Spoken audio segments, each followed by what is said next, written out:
Demonstration of the 3D bath bomb mold from the Maker Shop. This is a 2.5-inch Shamrock, and it consists of a bottom plate, an outer shell, and a top plunger. This one does not have the design on it. This is a plain one. So start by taking your outer shell and placing it on top of your bottom plate, and we're just going to start filling. Giving it little shakes in between to make sure that all of our bath bomb mixture gets down into the cracks and crevices. If you are concerned about your bath bomb floating or sinking, you can take a chopstick, the back of a spoon, or any type of a object and just poke some holes gently, and that can help to ensure that your bath bombs will float instead of sink. Continue filling as normal. Shake.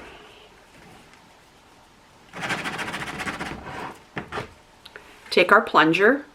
It does have an outer rim design on it, so we're going to put that face down on top of our mold. And we're going to start to give it some presses. Press and turn. Press and turn. Take our spoon and we're going to give it some gentle taps all the way around the outside rim.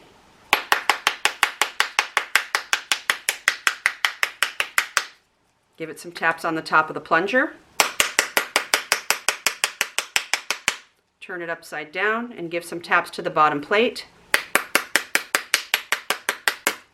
Sometimes you can give some gentle taps around the outside ridge of the bottom plate to help loosen up any suction.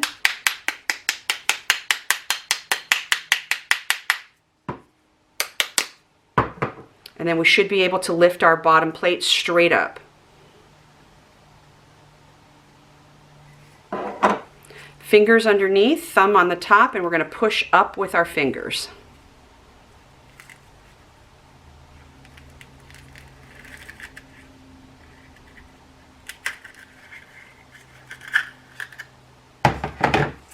Grab a piece of cardboard, place it on the top and turn it over, and then lift straight up with your plunger. Go slow.